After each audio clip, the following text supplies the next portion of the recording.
Ok, entonces vimos el ejemplo donde se hacía una separación, ¿verdad? Por permeación gaseosa de una mezcla de 4 componentes. ¿Ok? Entonces, bueno, vemos que el barrier, ¿verdad? Que es una unidad que se usa para la permeabilidad, al menos para gases, ¿verdad? Definida como 10 a la menos 10 centímetros cúbicos en condiciones estándar por segundo, eh, por centímetro entre centímetro cuadrado, centímetro de mercurio. ¿Ok? Entonces, el centímetro cúbico por segundo es el flujo, ¿verdad? Del gas, pero en condiciones estándar.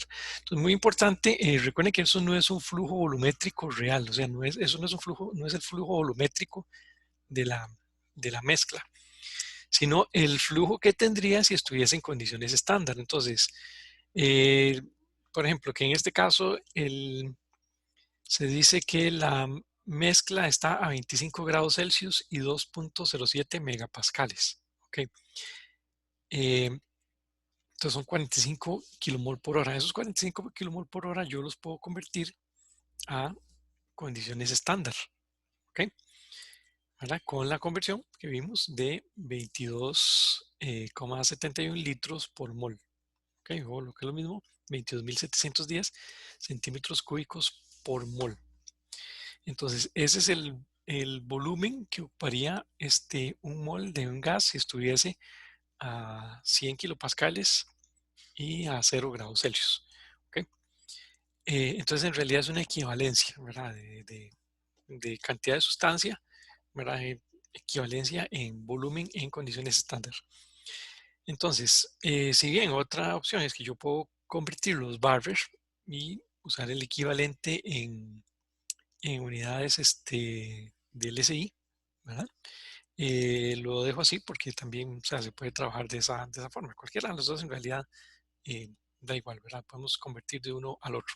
Lo único que sí les digo, ¿verdad? El cuidado que hay que tener es a la hora de hacer las conversiones, por ejemplo, si convertimos el flujo, si yo, por ejemplo, supongamos que les doy un flujo y dice que está a condiciones estándar, ustedes ya no le tienen que hacer nada a ese flujo. Digamos, si en vez de yo haberles puesto en el enunciado 45 kilomol por hora, hubiese dicho, son 50 centímetros cúbicos por segundo en condiciones estándar, eh, a, no importa la presión o a la temperatura que esté esa corriente, ya ese valor de 50 centímetros cúbicos por segundo es el valor que se usa en los cálculos, ¿ok? Porque todo estaría en condiciones estándar. Entonces, en condiciones estándar uno podría hacer un balance, digamos un balance de masa o de materia en esos flujos volumétricos.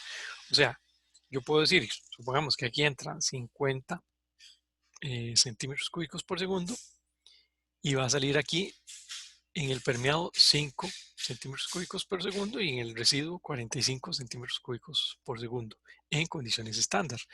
Si eso fuese en las condiciones reales, resulta que, por ejemplo, aquí pueden entrar 50 centímetros cúbicos por segundo a 2 megapascales, ¿verdad? Y aquí más bien podrían decir que salgan 100 centímetros cúbicos por segundo en el permeado, ¿verdad? Y van a decir, bueno, ¿cómo es posible que entren 50 y salgan 100? Bueno, porque no estaría a las mismas condiciones, no estaría, como no está a la misma presión ni temperatura, entonces la densidad es diferente. Obviamente el permeado tiene una presión muy baja, entonces la densidad del agua permeado eh, es muy baja, ¿ok? Pero por eso es que se usa comúnmente para gases expresar todo en condiciones estándar, para estar evitando esos cambios de densidad, ¿verdad?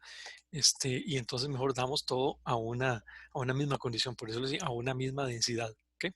A una temperatura estándar y una presión estándar, así nos aseguramos siempre la misma, la misma densidad y no son las condiciones reales, sino estandarizado, ¿ok? Em, entonces les decía, este centímetros cúbicos no se cancela con este centímetros cuadrados, por ejemplo. O este centímetro de acá no se cancela con este. ¿Por qué? Porque esto tiene que ver con el flujo, ¿verdad? El flujo de la velocidad de transferencia de masa, en realidad es eso, la velocidad de transferencia de masa. Esto es por el espesor de la membrana, centímetros. Este centímetro cuadrado es por el área de la membrana y este centímetro de mercurio es por la diferencia de presiones parciales. ¿Okay? Entonces son dimensiones, digamos, de magnitudes diferentes. Bueno, cuando hicimos el cambio en el enunciado dice calcule el balance de materia y el área de la membrana como función de la tasa de corte. Bueno, entonces en realidad significa que la tasa de corte no está fija, sino que tenemos que irlo variando, ¿verdad? Entonces podemos irnos dando diferentes valores de tasa de corte. Yo en el ejemplo lo hice nada más para un único valor de tasa de corte. Para decir, bueno, voy a tomar 0,10, pero igual puedo poner 0,05, 0,20, etcétera, o más bien pues hacerlo para diferentes valores, ¿ok? En función de, entonces empezar, qué sé yo, en 0,01, luego 0,05, 0,10 y así hasta, qué sé yo, 0,99, una cosa así. Recuerden que en realidad pues un valor eh, a lo mucho será de un 50%, o sea, de 0,5, porque eso es cuánto de la alimentación se va como permeado. Si se me va todo como permeado significa que no tenía una membrana, lo que tenía ahí era simplemente no sé, una malla ahí de, donde todo pasó, ¿ok? Y no se fue nada en el residuo y todo se fue como permeado, entonces no hay separación, ¿verdad? Entonces, en realidad normalmente los valores son de permeado, o la tasa de corte es menor. Em, o sea, son pequeños, digamos, a lo mucho, como les digo, un 50%. En algunos casos podría ser más, pero normalmente son menos de eso. Bueno, yo lo que hice fue entonces convertir los valores, todo, hay que asegurarse que estemos en las mismas unidades, ¿verdad? Que sean consistentes. Entonces yo lo que hice fue pasar el flujo de los 45 kilomol por hora a centímetros cúbicos estándar, ¿verdad? Por segundo. ¿Ok? Las presiones, ¿verdad? Que la del residuo, 2,07 megapascales a centímetros de mercurio, y la del permeado también. ¿Ok? Luego el espesor de la membrana, 0,1 micrómetros, em, son 1 por 10 a la menos 5 centímetros. Y luego entonces lo que hice fue calcular las permeancias, que es la permeabilidad entre el espesor de la membrana. ¿Okay? Bueno, como tenemos 4 componentes, entonces hay que calcular con los 4 componentes. Recuerden que para un sistema binario podemos hacer una solución diferente, pero en realidad yo no recomiendo usar ese método, sino que les sugiero mejor usar este método, que es general para cualquier número de componentes, ¿verdad? En este caso para 4 componentes. Bueno, nos aseguramos primero, ¿verdad? Que los valores sean consistentes, que sumen 1, ¿verdad? 0,3 más 0,4 más 0,20 más 0,10 nos da 1, que es la composición de la alimentación. Entonces, teníamos para el cálculo una serie de ecuaciones que son básicamente estas, ¿verdad? Donde tenemos la composición del permeado relacionado con la composición del residuo.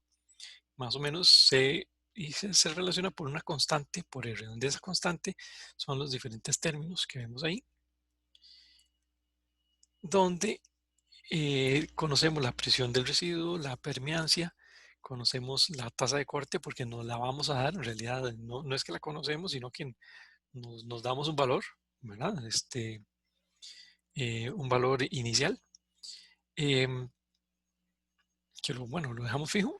Tenemos el flujo de alimentación y lo que no conocemos es el área de la membrana. Entonces, hay que resolver el área. De hecho, esa es de los valores que tenemos que calcular, son las composiciones de permeado residuo y el área de la membrana. Entonces, en este caso, toca iterar el área porque no la conocemos. ¿Okay?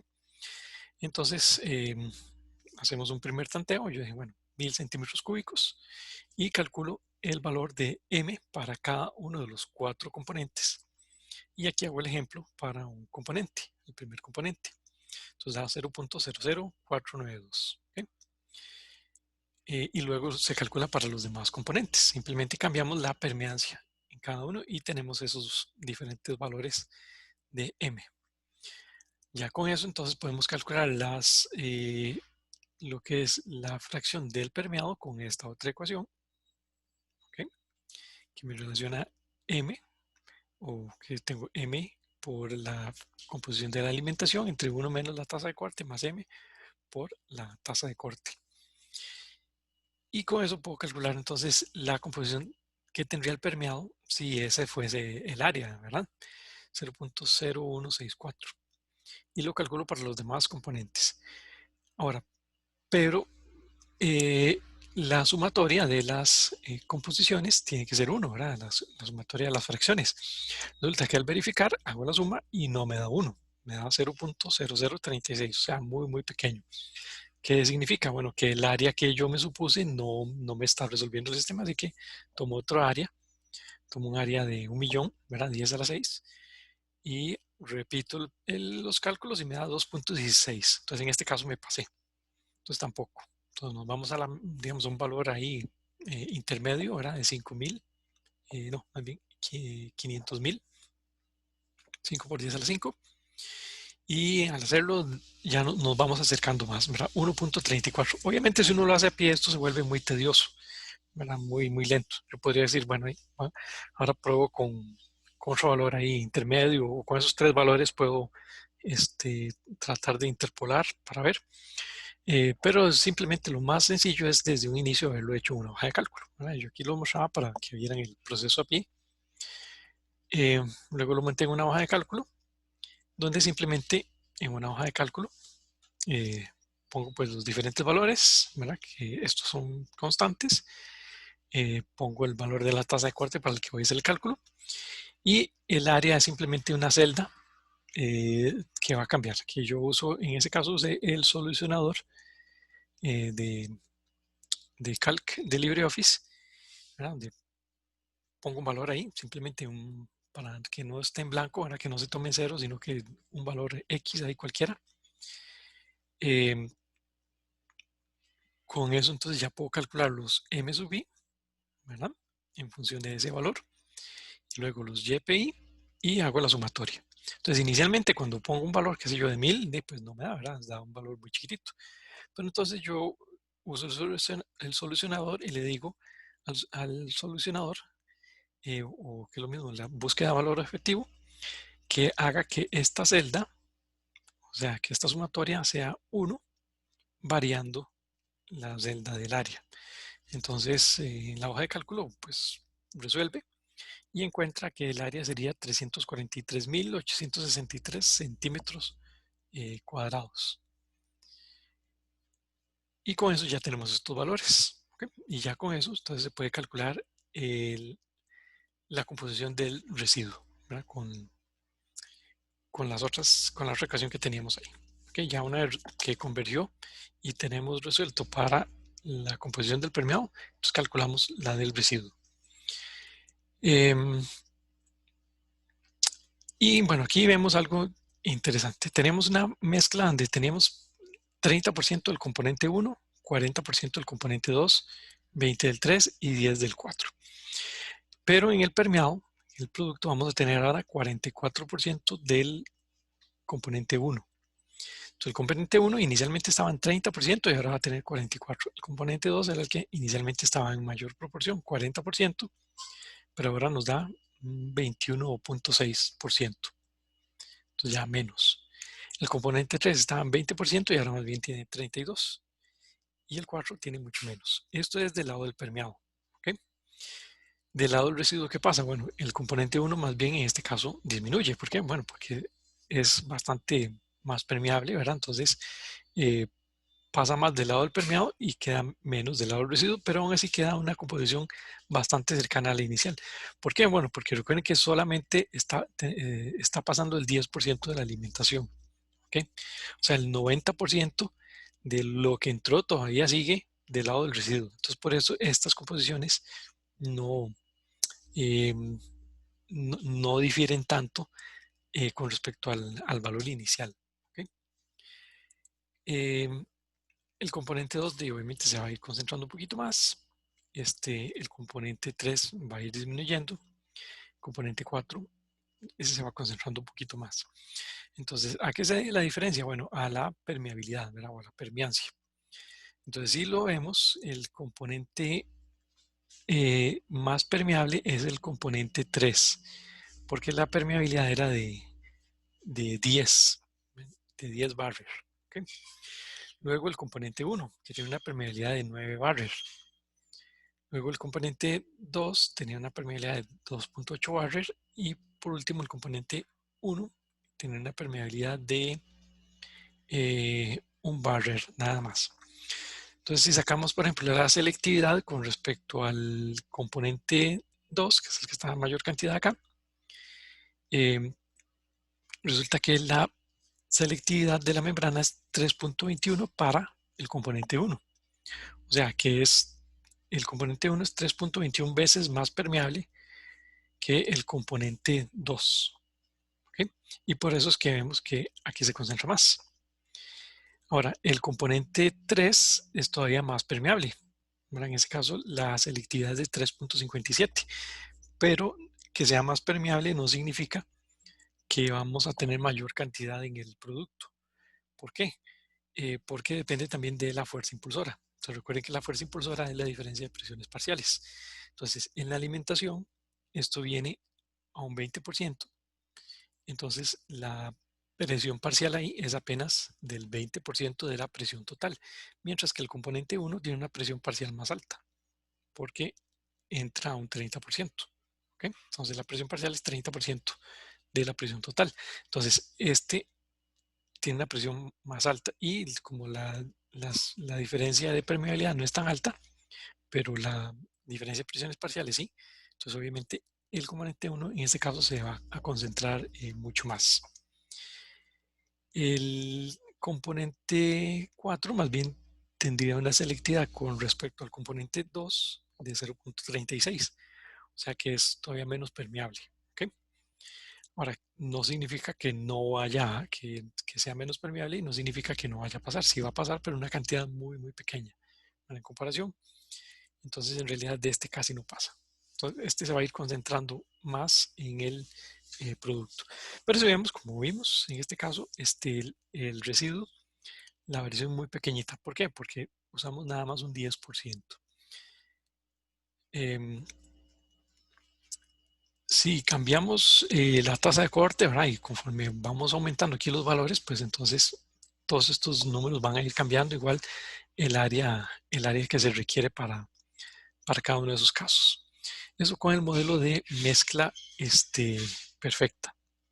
¿Okay?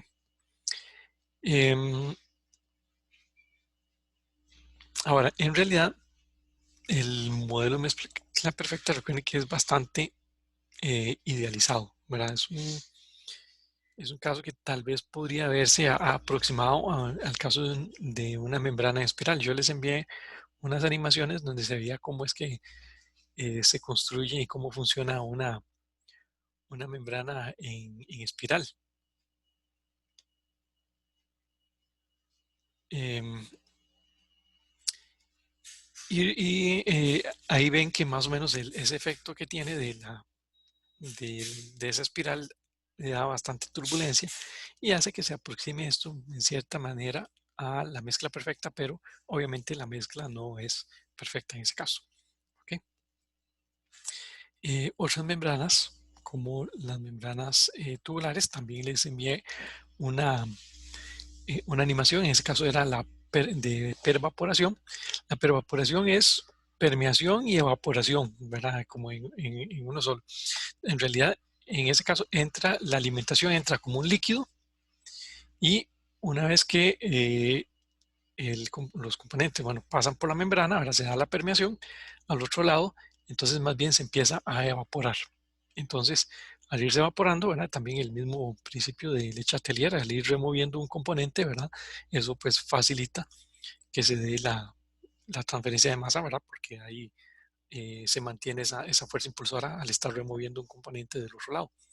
Entonces, eh, eh, en la evaporación, bueno, se da la evaporación, ¿verdad? Y eso luego se condensa además. ¿Por qué? Porque hay una diferencia también de presiones. ¿Okay? Y bueno, pero más que nada para ese caso, como se mostraba, ¿verdad? En la animación, vemos entra la alimentación y se va moviendo.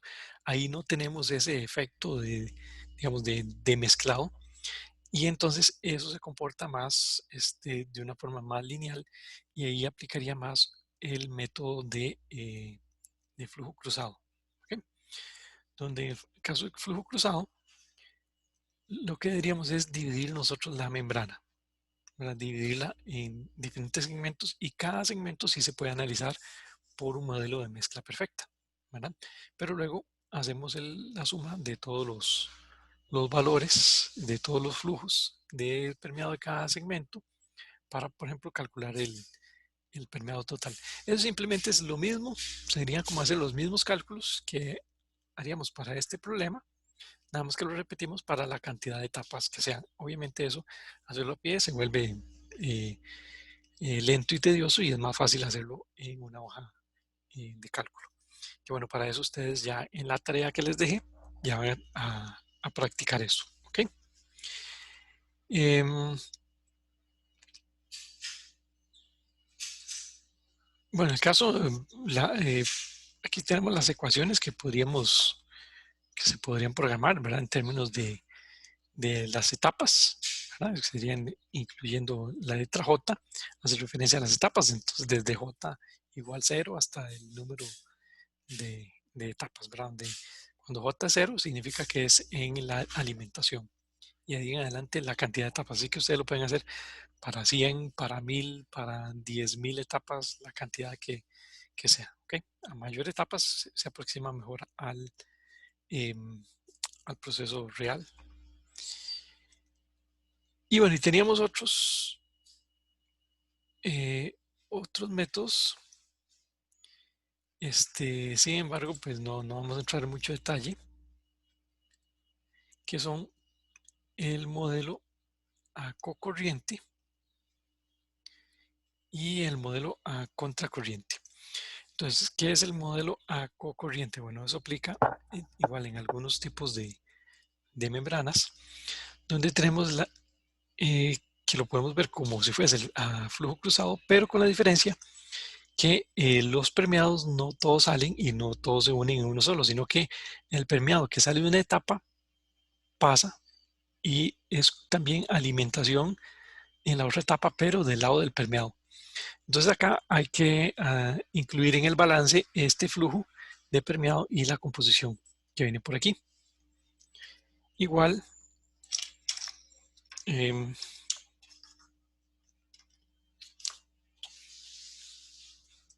igual el caso, ¿verdad? Eso que viene por ahí.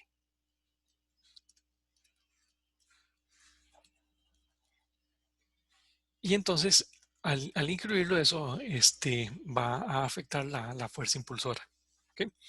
Entonces, simplemente se hace el cálculo y al tomar esta composición, eh, corregimos, ¿verdad? La ecuación para lo que es la presión parcial del lado del permeado. ¿Ok? Simplemente haciendo un balance. Eso no es difícil, ¿verdad? En realidad es sencillo.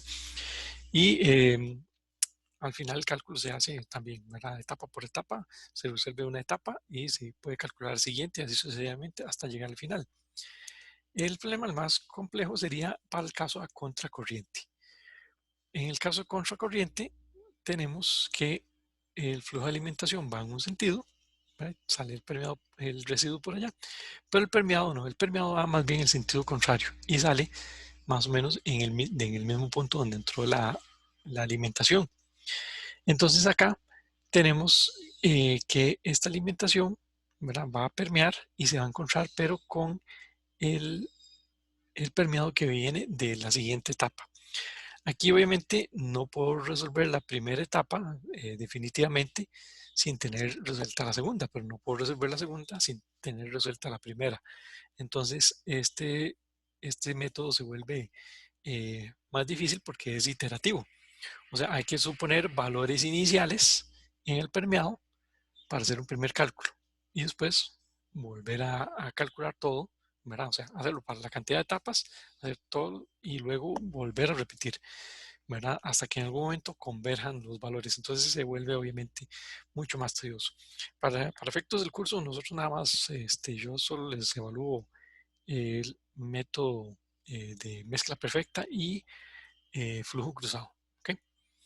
Pero igual, como les digo, esto se puede programar, no es tampoco tan nada del otro mundo, pero sí es obviamente un poco tedioso y para efectos de evaluarles en el examen, entonces no tiene sentido que les pongamos esto. ¿Ok? Em, bueno, básicamente son como las pautas de flujo. No hay todavía, así como en los simuladores, como Aspen, como Unisim, ChemCat, etcétera, no, lo que son las membranas todavía no lo simulan. Eh, Hay algunos simuladores aparte, pero no son tan comunes. Por ejemplo, para el caso de ósmosis, que hay algunos, hay uno creo que es de General Electric, que es un simulador de ósmosis inversa, eh, que se puede utilizar para diseñar sistemas de ósmosis. Y por ahí, bueno, hay otro que también sirve incluso para ultrafiltración. Son como dos simuladores comerciales que en realidad son muchas veces de los mismos fabricantes de los equipos o de los fabricantes de membranas, ¿verdad? Que buscan facilitar el cálculo a los clientes, entonces para que les compren las membranas a ellos, ¿verdad? O los equipos. Eh, entonces hay por ahí un par de simuladores, pero mucho de esto, como les digo, uno lo puede programar así básicamente con las ecuaciones, haciendo algunas simplificaciones, ¿verdad? Si se quiere hacer ya un poco más riguroso, pues ya hay que ponerle más detalle. Entonces, vamos a ver lo que era la ósmosis así muy brevemente. La ósmosis inversa.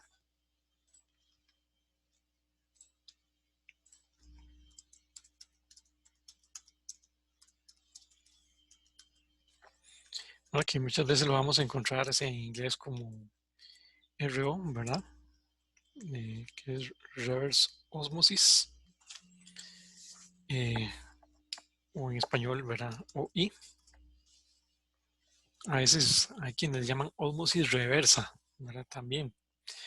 Eh, que en realidad es porque la ósmosis como tal es un proceso totalmente natural. Okay.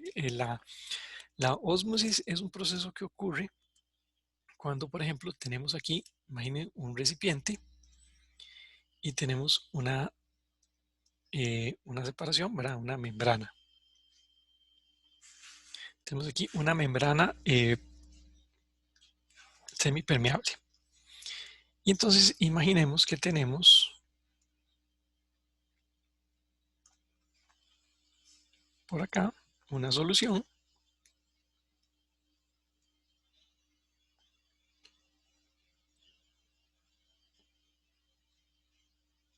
eh, y por aquí otro, no, más bien, imaginemos que tenemos acá una solución, ¿verdad? Concentrada y por aquí otra, más diluida. O más bien,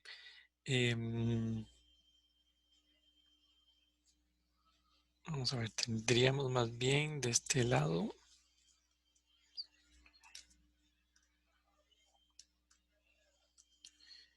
aquí tendríamos, por ejemplo, que esto fuese agua con sal. Entonces que acá tenemos una solución diluida, ¿verdad? O solvente puro. Y aquí más bien tenemos una solución concentrada. ¿Ok? Entonces, ¿qué ocurre? Resulta que este líquido ejerce una presión de vapor acá. Y este otro también ejerce una presión de vapor. Pero esa presión de vapor es función de la concentración que tengamos. Em, es función de la concentración del soluto. Resulta que conforme más alta es la concentración del soluto, más baja es esa presión de vapor. ¿Okay? Entonces resulta que acá tenemos una presión de vapor baja y aquí tenemos una presión de vapor más alta. Entonces esto ejerce una presión bastante más alta, ¿verdad? De este lado se ejerce una presión mucho mayor que la que se está ejerciendo aquí. Entonces esto se convierte eh, en lo que sería básicamente la presión osmótica. Ahora hay una diferencia de la presión que va a impulsar a que el fluido, en este caso el solvente, pase de acá, donde está puro, hacia la solución. Entonces, pasado un determinado momento, vamos a tener que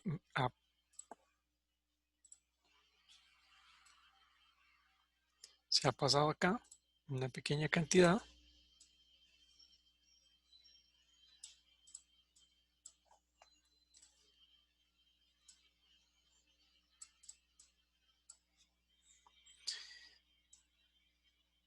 Se ha pasado una cantidad eh, de líquido, ¿verdad? Que ha cruzado la membrana hasta que, debido a la diferencia de alturas que vamos a tener acá, ¿verdad? Tenemos además una presión hidrostática debido a esta diferencia de alturas. Entonces se equilibran las presiones, o sea, se equilibran las fuerzas y por lo tanto, entonces ya no hay más transferencia, que ya se alcanza un equilibrio. Entonces, esta diferencia también, como les digo, es debida a esa diferencia de presión osmótica, que la presión osmótica la solemos representar eh, con la letra pi. ¿Okay? Ahora, eso es un proceso natural. En este caso es lo que ocurre en la ósmosis, nada más. Pero Profe, resulta que, ¿verdad? sí, Digamos, en el dibujo del lado derecho, el que dice solvente puro ya no estaría puro, ¿verdad? Digamos, tuvo que haber recibido soluto. eh, no, en este caso él sí es puro, ¿verdad? En este caso porque lo que estamos suponiendo es que solamente se transfiere el solvente, o sea, suponemos que la membrana solo permite el paso del solvente.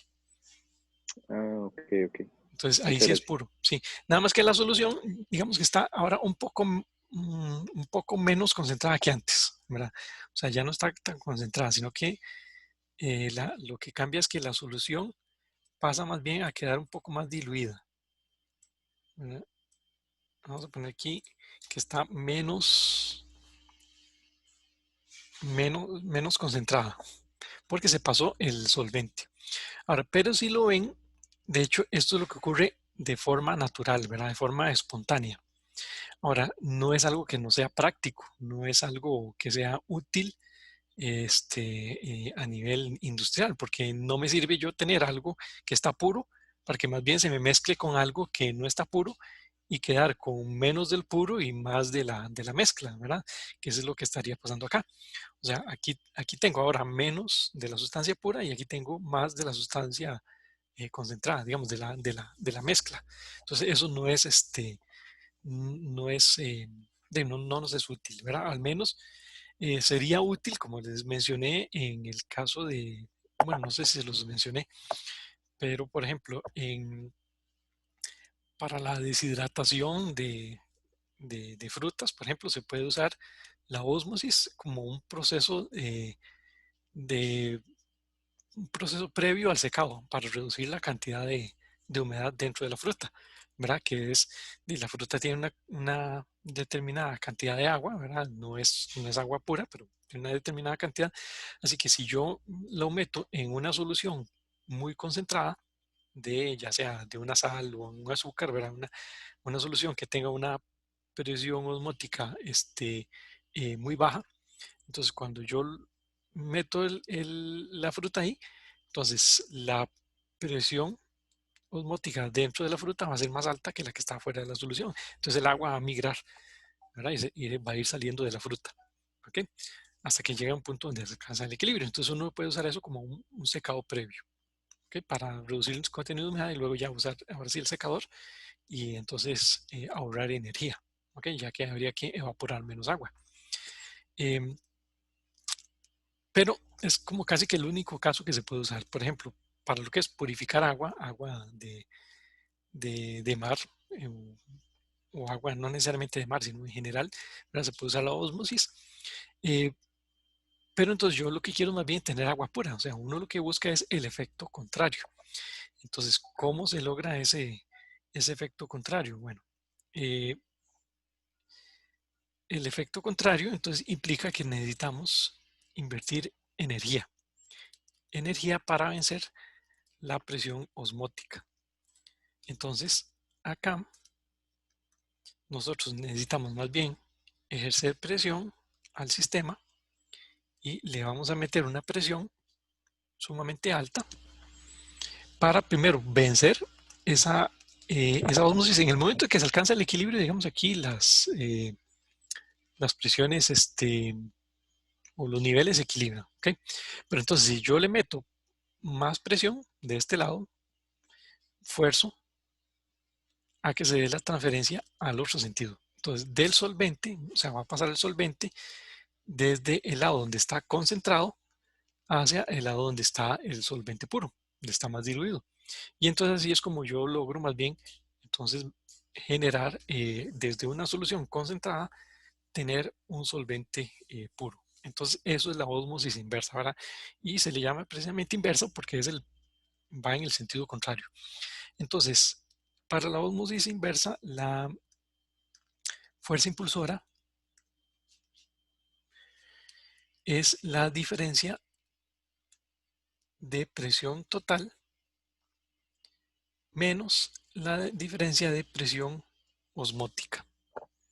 ¿Ok?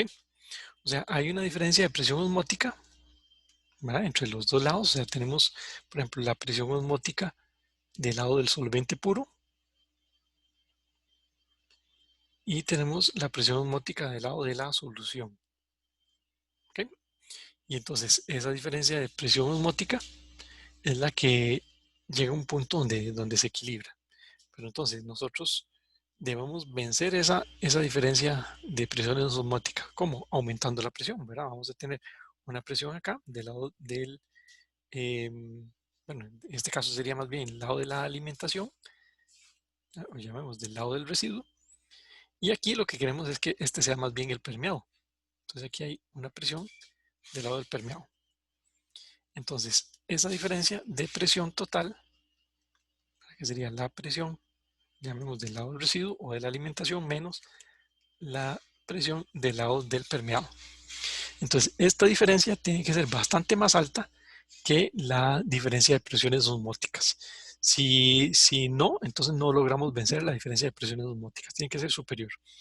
Ahora, la diferencia de presión osmótica también depende de la concentración. Cuanto más concentrada esté la solución, más alta es esa diferencia de presión osmótica. Entonces, más presión debemos ejercer para poder vencer el sistema. ¿Okay?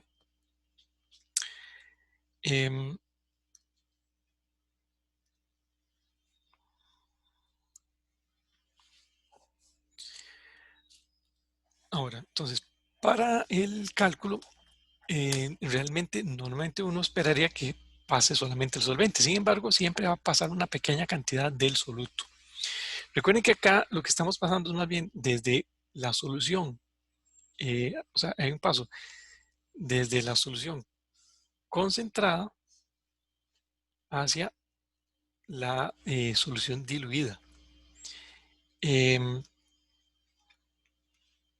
Que en realidad lo que va a migrar es más bien de donde tenemos el solvente diluido hacia donde está el solvente más concentrado, ¿verdad? Por esa diferencia de, de presión que estamos ejerciendo. Entonces, vamos a considerar como esto es un proceso de difusión, vamos a tener que el flux de difusión del solvente, que en realidad es el componente que nos interesa, sería el flujo de solvente entre el área de la membrana, ¿okay? Que es igual a la vamos a poner la permeabilidad del solvente, en este caso como K, el espesor de la membrana, por la diferencia de presiones, la diferencia de presiones osmóticas.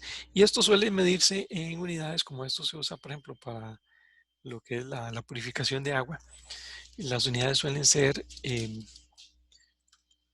de litros por metro cuadrado por día. Tienden a ser las unidades típicas, ¿verdad? Pero pueden usarse otras, ¿verdad? Obviamente metros cúbicos por segundo, por metro cuadrado, etcétera. ¿Okay? Ahora, y bueno, y muchas veces se trabaja también pues en unidades eh, de masa. ¿Verdad? Entonces, en realidad, el flujo, voy a ponerle como J', sería eso por la densidad del solvente. ¿Okay? Que casi siempre en realidad es bastante, bastante puro. Bueno, y por ejemplo, unidades de kilogramo por metro cuadrado por día.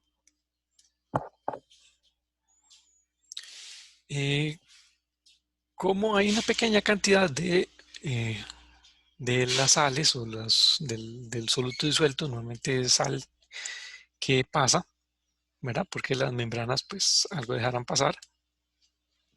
Entonces, ese flujo de soluto, que normalmente también incluso es en masa, ¿verdad? Flux en masa, va a ser la permeabilidad del soluto entre el espesor de la membrana por la diferencia de concentración. O sea,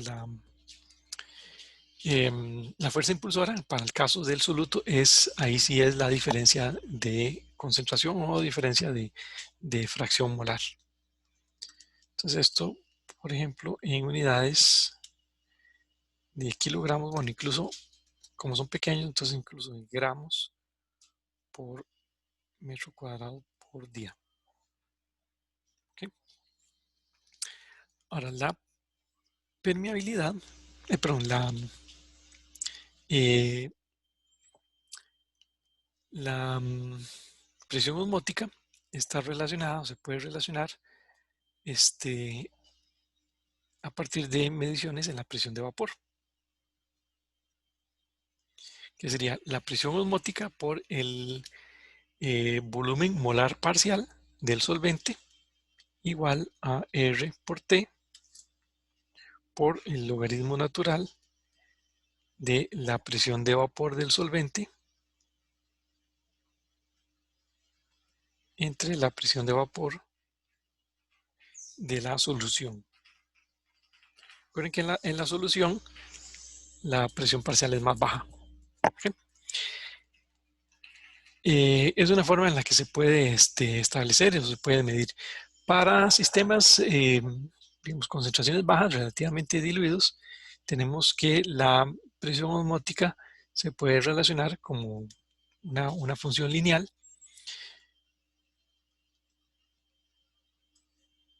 de una constante por X, ¿verdad? X en fracción molar, o si es en masa, que muchas veces más bien, como les decía, para soluciones, para agua, se suele trabajar las fracciones. Recuerden que cuando ustedes escuchan una mezcla sólida, por ejemplo, un sólido contiene X% de determinado componente, ustedes normalmente ya saben que ese porcentaje es un porcentaje en masa, porcentaje peso. Para una solución, bueno, normalmente un líquido que tiene X porcentaje, por lo general va a ser en peso. Puede ser molar, pero si no se dice, uno normalmente tiende a pensar que es en peso. Para gases, cuando se dice, bueno, un gas que tiene tanto por ciento de X componente, entonces suele ser molar, ¿verdad? Para los líquidos es donde a veces no puede ser molar o puede ser en masa. Por lo general, si no se dice, uno tiende a pensar que es es en masa, pero también se suele usar molar. Entonces ahí es donde a veces hay, digamos, están las dos opciones. Entonces podría ser que esté en molar o puede ser que esté en masa. Entonces si es en masa, vamos a ponerlo así. X nada más que en un caso sería fracción molar. Aquí sería fracción molar. Y este si fuese fracción masa.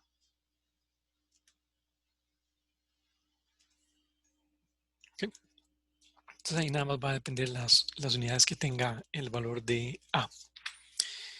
Y ese valor incluso puede relacionarse con algunas ecuaciones.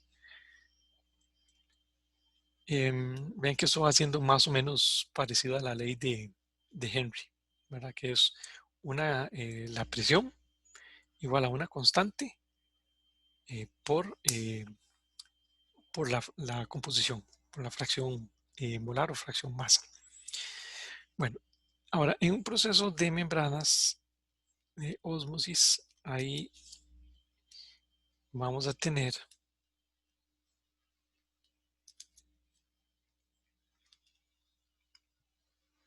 lo siguiente. Imaginemos que esta es la membrana.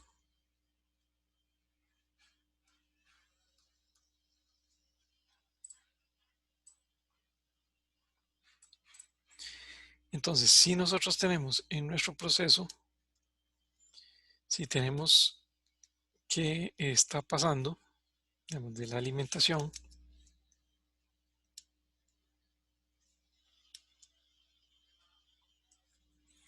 si tenemos un flujo hacia allá, entonces acá vamos a tener el permeado, ¿okay?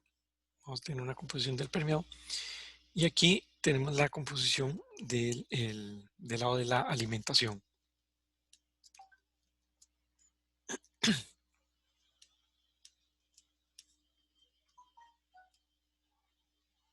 Y esta es la membrana. ¿Okay?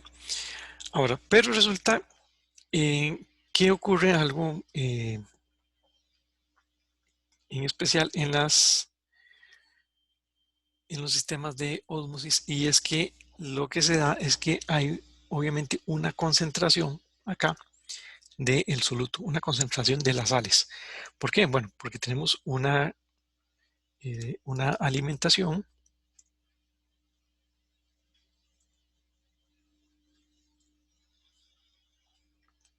vamos a ponerlo acá. Tenemos una alimentación con una determinada concentración, ¿verdad? Podríamos decir que es la concentración del lado del residuo.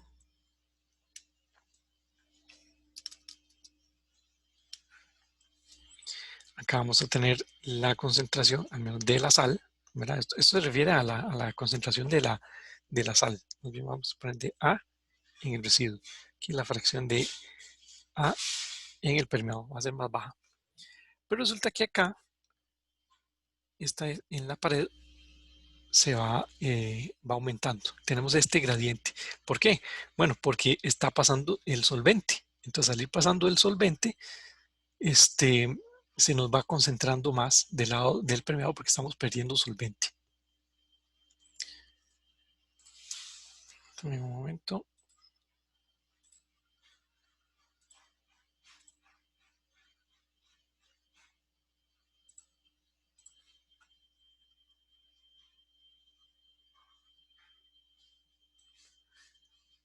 Bueno, alguien me... antes se me había quedado pendiente explicar una consulta que alguien, bueno, tenía en duda que la diferencia entre flujo cruzado y cocorriente. Voy a volverme nada más un momento. Ok, flujo cruzado, en este caso, véanlo así. El flujo cruzado entra la alimentación y luego sale una corriente de permeado y sale una corriente de residuo, nada más. Y viene la otra etapa. Entra una alimentación, sale una corriente de permeado, viene el residuo y se repite, así sucesivamente. Entonces, va siendo más o menos algo así. Entra por aquí, sale una corriente, esta sale, esta sale, esta sale, esta sale. Luego todas estas nada más las mezclamos en una sola. En el de cocorriente hay una diferencia. En el de cocorriente, el permeado sale y entra a la segunda etapa. Ahí es donde está la diferencia. En el flujo cruzado, este permeado no entra a esta etapa, sino que de una vez ya se saca del sistema. ¿Okay? Y luego todos los permeados se mezclan juntos. Ahí es la diferencia. En este caso, el permeado va también alimentándose a las otras etapas, pero del lado del permeado. Esa es eh, la diferencia. ¿Okay? Bueno, ahora sí, volviendo. Ok.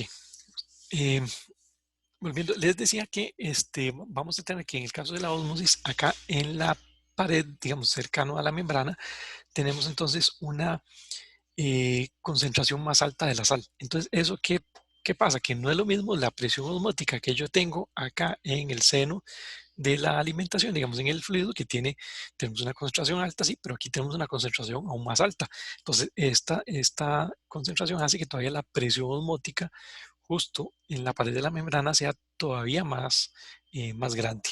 ¿Okay? Pero además ocurre que, bueno, entonces al tener una concentración alta acá, hay un flujo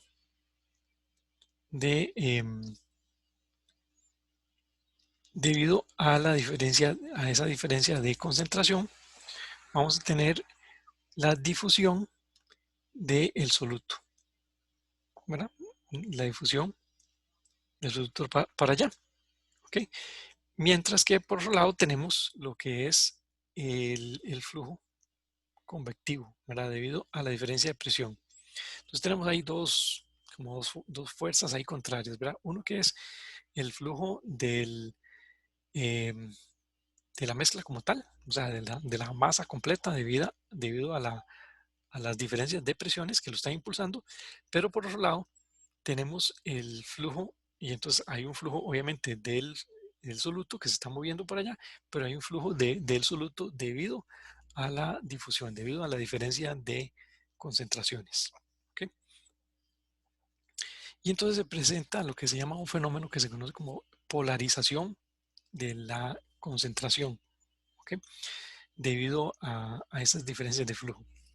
Em, como muchas veces estos son sales también y están cargadas eléctricamente, entonces incluso hay una diferencia de cargas, ¿verdad? Que eso hace incluso también tiende a repeler el flujo de los componentes. Por eso es que se le llama polarización, ¿verdad? Polarización de la concentración, porque bueno, está concentrado y generalmente son sales, ¿verdad? Sales cargadas.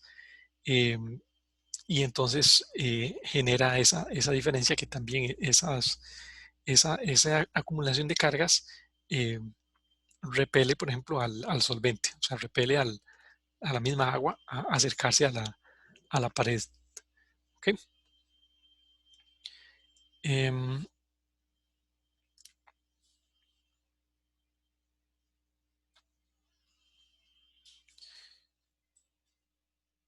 ok,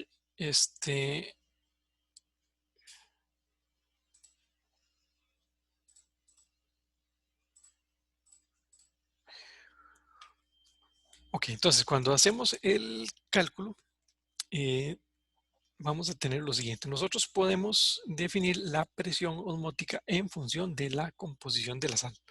¿Okay? Entonces, la presión osmótica va a estar en función de la concentración de sal. De manera que vamos a tener que el flux del solvente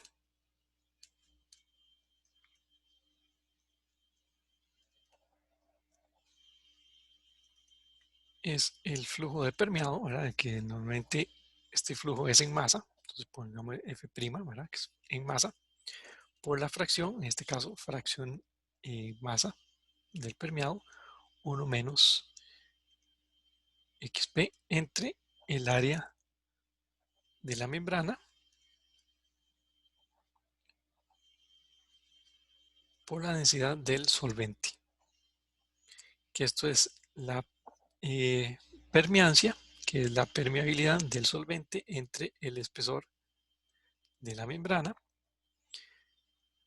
por la fuerza impulsora. Entonces la fuerza impulsora es la presión del residuo menos la presión del permeado, ¿verdad? Que es la diferencia de presiones totales, menos la diferencia de presión osmótica. Entonces vamos a tener que la presión osmótica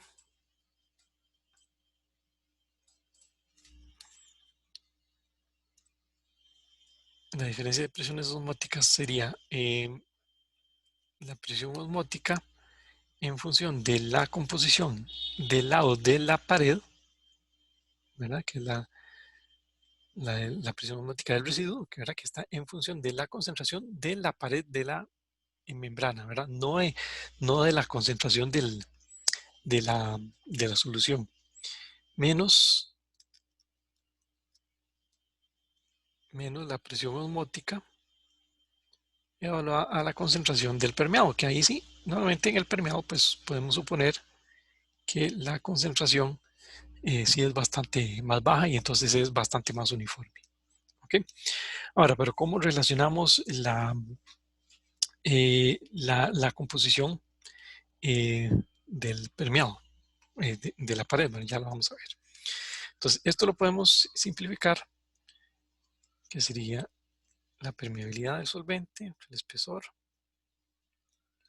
por la presión del residuo, menos la presión del permeado, menos.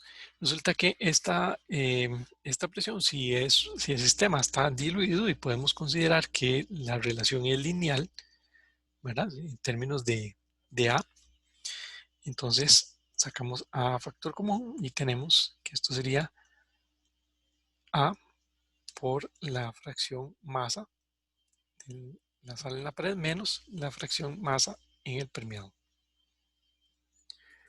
Ahora, pero como la concentración en la pared no es tan fácil de definir, entonces vamos a definir lo que se llama el módulo de polarización, que sería entonces la razón entre la composición en la pared con respecto a la composición del lado de la alimentación o del residuo. Entonces, módulo de polarización, que normalmente entonces va a ser un valor mayor a 1.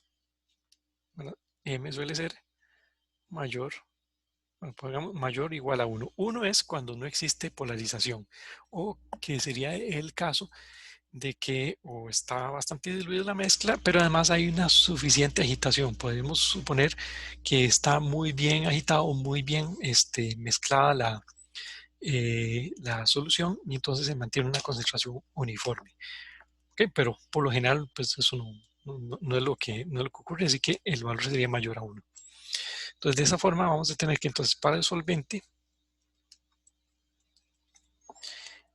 tenemos que el flux del solvente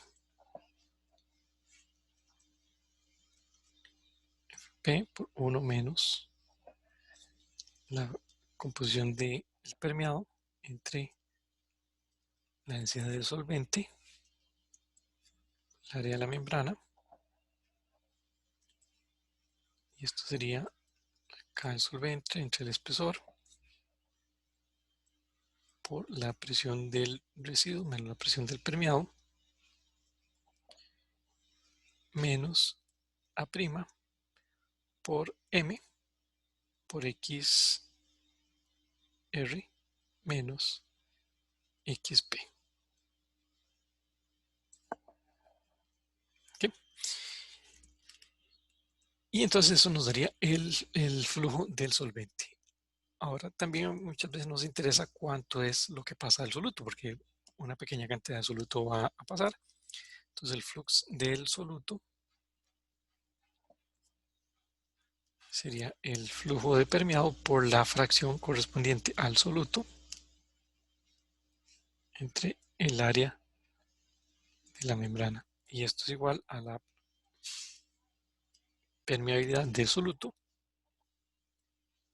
en este caso en masa, K', el espesor, por la fuerza impulsora que es XW menos XP, que ya vimos que es lo mismo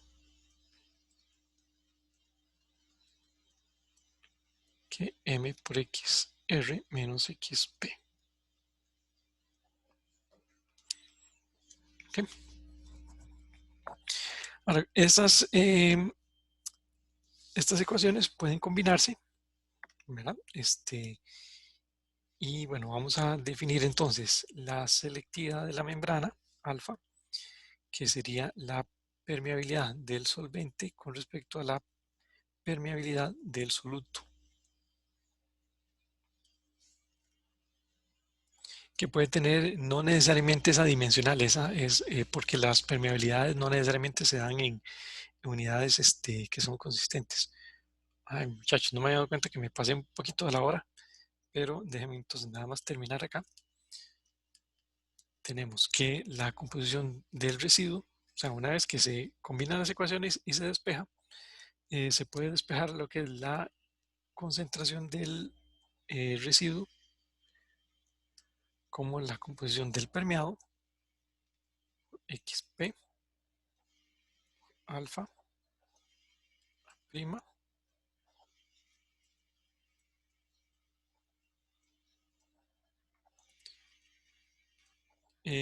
esta ecuación, bueno, es la ecuación 1621 del OneCat.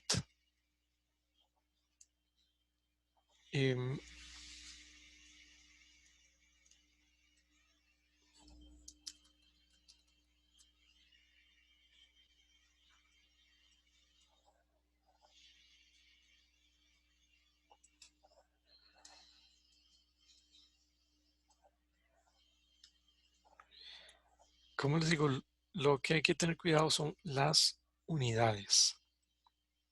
Entonces les voy a dejar para que ustedes estudien el ejemplo del OneCat.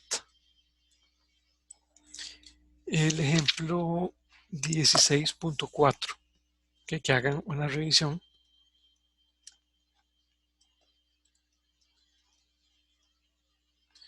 El 16.4 de OneCat. Que en realidad es sencillo. Bueno, básicamente entonces con esta ecuación nos relaciona los diferentes parámetros. Por ejemplo, el módulo de polarización se puede determinar de forma experimental. Eso se explica más adelante en OneCat y con el ejemplo, si no me equivoco, es el ejemplo 16.6. Se explica cómo se puede determinar. Entonces, experimentalmente se pueden determinar las composiciones o algunos de esos valores, primero usando una solución pura, luego una solución concentrada para la membrana y determinando composiciones. De manera que así se pueden obtener los diferentes parámetros para las membranas. Bueno, como les decía, existen varios programas para, para simular. Si algún día necesitan, por ejemplo, hacer una simulación o un dimensionamiento de un equipo de ósmosis o de ultrafiltración, hay algunos de algunos fabricantes, o también se puede, como decía, con, con los modelos de ecuaciones que nosotros vemos. Sin embargo, pues los fabricantes facilitan algunos programas para poderlo simular con algunas limitaciones. Por ejemplo, muchas veces como son programas comerciales, qué sé yo, vienen para tipos de membranas que son propias de los mismos fabricantes.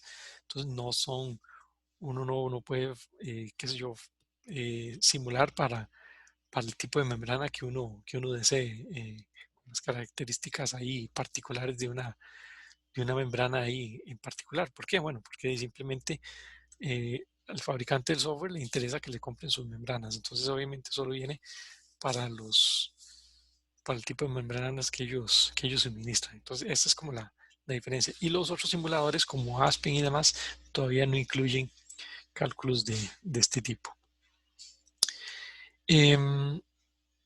Bueno, ya con esto terminamos. Recuerden entonces, el lunes sería el quiz. Ya les revisé el trabajo final. Revísenlo, hagan las correcciones correspondientes y lo van a subir como un segundo avance. Lo que tienen que hacer es simplemente corregir lo que se les marcó por ahí y hacer ya prácticamente los cálculos y una simulación ahí previa del proceso. Eso, la idea es que lo suban de aquí a la otra semana, ¿verdad? O sea, no, la otra semana todavía, por ahí de el jueves, ojalá, más tarde, el jueves de la otra semana, suban ese segundo avance, que en realidad, como les digo, es más que nada correcciones menores a los avances anteriores y que hagan ya la parte de simulación, la parte de los cálculos. ¿Ok? Igual no es algo muy extenso, es algo, un avance de igual poquitas páginas, ¿verdad? Unas 7, 8 páginas, tal vez. Si el anterior era de 5, bueno, como van a agregar un poquito más de información, tal vez unas 7 u 8. Más que nada la parte de simulación en realidad va a ir en puede ser un archivo aparte, ¿verdad? Ya sea una hoja de cálculo, una simulación con algún software, algún lenguaje de programación, etcétera. Procuren que en la simulación al final se vea claro todo, o sea, cuáles son los datos que hay que introducir, que se vea claro, eh, cuáles son los resultados, que se vea bien, que ojalá formateado, ¿verdad? Con la cantidad de decimales, que aparezcan las unidades correspondientes, etcétera.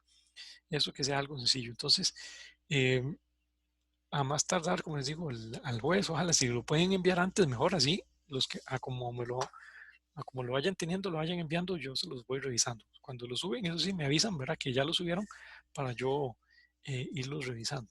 Y así se los tengo corregidos antes. El examen, recuerden que sería el sábado 11. ¿Okay? Entra secado y membranas. Y